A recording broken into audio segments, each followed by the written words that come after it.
की दरख्वास्त पर इसीलिए मौखिर किया क्योंकि उन्हें गल्फ़ ममालिक ने यह यकीन दिलाया कि वो ईरान के साथ किसी मुआहदे के बहुत करीब पहुँच चुके हैं। बहरहाल अब ये यकीन से तो कहा नहीं जा सकता कि डोनाल्ड ट्रंप एक दफ़ा फिर वाकई ऐसा कोई फ़ैसला कर चुके थे या ईरान को टेबल पर लाने के लिए ये उनकी एक प्रेशर टैक्टिक थी, लेकिन बैकडोर डिप्लोमेसी के मुख्तलिफ ऑप्शंस अगर अब भी दोनों फरीकैन इस्तेमाल कर रहे हैं तो ये एक अच्छी खबर है। लेकिन अगर ये मामला तवील होता गया तो हमें यह भी मालूम है कि हर गुजरते दिन के साथ अमेरिका और ईरान दोनों एक प्रेशर फेस कर रहे हैं और ये जंग डोनाल्ड ट्रंप की गैर मकबूलियत में भी इजाफा कर रही है। इंटरनल पॉलिटिक्स में उन पर ये इल्ज़ामात भी लगाए जा रहे हैं कि इनकी टीम ने इस जंग के दौरान स्टॉक मार्केट और ऑयल मार्केट में मुख्तलिफ किस्म की ट्रेडिंग से फ़ायदा उठाया। इसी तरह ईरान की भी इकनॉमिक कंडीशन हर गुजरते दिन के साथ बदतरीन होती जा रही है। तो यही उम्मीद की जा रही है कि अब शायद मामलात इतने तवील ना हों। आज राइटर्स में भी एक पाकिस्तानी सोर्स के हवाले से ये कोट किया गया जिसके मुताबिक अब ईरान और अमेरिका के पास अपने इख्तलाफात को कम करने के लिए ज़्यादा वक्त नहीं बचा। इसी तरह अगर ईरान की नज़रसानी शुदा तजावीज़ की बात की जाए जो ईरान ने पाकिस्तान के ज़रिए अमेरिका तक पहुँचाई, वो ऑफिशियल तौर पर तो सामने नहीं आ सकी, लेकिन इस वक्त मुख्तलिफ जगहों पर जो कोट किया जा रहा है इसमें हमें दोनों तरफ से लचक दिखाई दे रही है। ट्रंप ने ईरान के जौहरी प्रोग्राम की 20 साला मअतली को कबूल करने का इशारा दिया है जो कि उनके साबिका सख्त मौक़िफ़ में एक बड़ी तब्दीली है क्योंकि वो मुकम्मल तौर पर यह प्रोग्राम ख़त्म करने की बात किया करते थे। इसी तरह ईरान की डिमांड्स के उनके तमाम मुंजमद असासों तक इनको रसाई दी जाए, इस पर भी बताया जा रहा है कि अमेरिका ने मुबैना तौर पर बैरून मुल्क बैंक्स में मुंजमद ईरान के असासों का तकरीबन 1/4 हिस्सा जारी करने पर इत्तेफाक कर लिया है और इसके अलावा ईरान ने इस जंग में होने वाले नुकसानात की अमेरिका से अजाले की बात की है।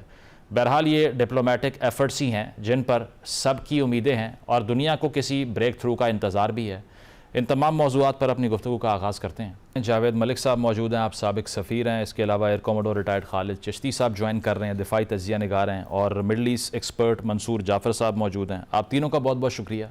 मंसूर साहब, आपसे आगाज़ करूँगा। डोनाल्ड ट्रंप का जो क्लेम हमने देखा है कि वो हमला करने वाले थे ईरान पर लेकिन उन्होंने इसको मौखिर किया, कहा यही जा रहा है कि सऊदी अरब, कतर या यूएई की दरख्वास्त पर ही ये सब कुछ हुआ है क्योंकि गल्फ़ ये महसूस करता है कि अगर एक मरतबा फिर से ये फ्रंट खोला अमेरिका ने तो उसका जो रिस्पॉन्स है वो गल्फ़ को भुगतना पड़ेगा। तो कितना करीब आ चुके हैं मामलात की सेटलमेंट के अमेरिका और ईरान, या आपको लगता है कि फ़िलवक्त जो नेगोशिएशन है उसमें डेडलॉक बरकरार है, सिर्फ गल्फ़ जो है वो अलाउ नहीं कर रहा अमेरिका को प्रोसीड करना? देखिए जी, ये एक बड़ा अच्छा ऑप्टिक्स है, ख़ास तौर पे अगर तो इन खलीजी ममालिक की डिमांड पर जो है या ख्वाहिश पर डोनाल्ड ट्रंप साहब ने अपना हमला मौखर किया है। इससे पहले तो ये एजाज़ पाकिस्तान के पास था कि पाकिस्तान की कॉल पर या पाकिस्तान की अपील पर उन्होंने ना सिर्फ अपनी वो जो सीज़ फायर है उसको इंडेफिनिटली एक्सटेंड किया और उसके साथ साथ दीगर, इससे पहले भी ज़ाहिर है हर तकरीबन 10 दिन बाद डोनाल्ड ट्रंप साहब को एक हमले का ख्याल आता है और सोशल ट्विट पर वो उसका ऐलान करते हैं और उसके बाद जब ज़मीनी हक़ाइक़ उनके फेवर में नहीं नज़र आते तो उन्होंने किसी न किसी के कंधे पे बंदूक को रखनी होती है। कभी वो पाकिस्तान के रख देते हैं, इस बार उन्होंने गल्फ़ कंट्रीज़ की नाम लेकर और इस हमले को मौखर किया है। ज़मीनी तौर पे जो हक़ाइक़ हैं वो इस वक्त हमले के लिए फेवर नहीं कर रहे हैं अमेरिका को। यही वजह है कि वो इस नौइयत की धमकियाँ, इस नौइयत की जो अपीलें जो हैं वो करके इस वक्त वो जो बुनियादी तौर पे जिस डील की इंतज़ार में बैठे हैं और उसके लिए जो इस वक्त डिप्लोमेटिक एफर्ट बैकएंड पे जारी हैं, उसको मैं समझता हूँ एक लिहाज से वक्त देना चाहते हैं। और आज तो ख़ास तौर पे जो कतर के उनके जो तर्जुमान हैं उन्होंने तो इसके बारे में पाकिस्तान की तर्जुमानी करते हुए ये कहा है कि ये इस वक्त जो मामलात हैं इसको हल करने के लिए, ये जितने कॉम्प्लेक्स मामलात हैं, बहुत ज़्यादा वक्त की ज़रूरत है और टाइम दरकार है। और यही वजह है कि इस वक्त आप देख रहे हैं कि यानी इस वक्त बैक एंड फोर्थ जो मैसेजेस चल रहे हैं ईरान के अमेरिका के साथ बिलवास्ता पाकिस्तान के, वो बैक एंड फोर्थ अब भी जारी हैं और उसके वो एरियाज़ के जो इन मैसेजेस में एड्रेस नहीं हो पा रहे थे उनको एड्रेस करने के लिए पाकिस्तान ने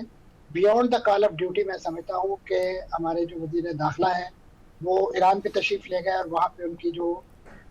लीडरशिप, मिलिट्री, सियासी, उन तमाम से उनकी मुलाकातें भी हुई और यकीनन वो इश्यूज़ के जिनके बारे में ईरान के कंसर्न्स अब भी पाए जाते हैं उनको एड्रेस करने के लिए या उस हवाले से एक लिहाज से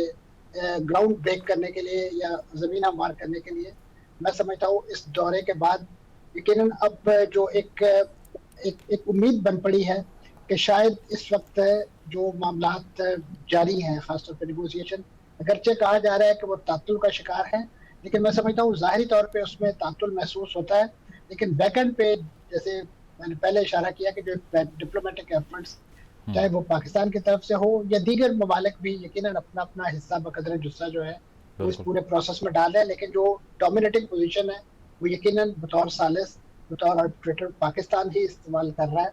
और यही वजह है कि इस वक्त जो सबसे बड़ी इंकरेजिंग बात है कि फरीकैन का एतमाद ताहाल पाकिस्तान की डिप्लोमेटिक एफर्ट के हक में है और डोनाल्ड ट्रंप साहब खासतौर पर इस पर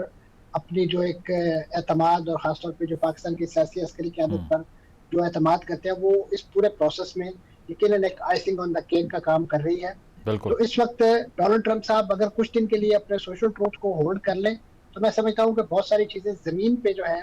वो उनकी फेवर में मटीरियलाइज हो सकती है, क्योंकि जौहरी तवानाई के अब इसमें तो देखिए इस वक्त रूस जो है उसने भी एक एंट्री कर दी है। उन्होंने खासतौर पर बू शहर के हवाले से वो कैटेगोरिकली कहा है कि उसका तो उस प्लांट का तो ताल्लुक ही रूस के साथ है और ईरान के साथ है, और उसको 2015 वाले माहदे में भी एक्सेप्शन दी गई थी और उस वक्त भी उसको शामिल नहीं किया गया था अफजूदगी के मामले में। ऐसी सूरत में जब नए प्लेयर इसमें शामिल हो रहे हैं तो अमेरिका को अगर वाकई वहाँ पे जौहरी तवानाई और उस हवाले से जो अपने अज़ाइम को किसी तरीके से मटीरियलाइज करना है, उन्हें कम से कम इन स्टेक होल्डर्स को भी अब एड्रेस करना पड़ेगा। और ख़ासतौर पर जो आपने हॉर्मज़ का मामला है उसको इस वक्त यानी रेसिप्रोकल बेसिस पे ही खोलकर वो मामलात को आगे लेके चल सकते हैं। और अब मैं समझता हूँ कि इस वक्त जो सिचुएशन जो उनके लिए जो बॉटलनेक बना हुआ है वो अपना हॉर्मज़ का ही मामला है। अब तो इस नौयत की लीक्स भी आ रही हैं कि जिसमें कहा जा रहा है कि उन्होंने ये गर्चे अपनी एक इंडिपेंडेंट बॉडी जो है उनकी पार्लियामेंट ने एक तश्कील दे दी है उसके मामलात को गवर्न करने के लिए, लेकिन उसके साथ साथ ये जो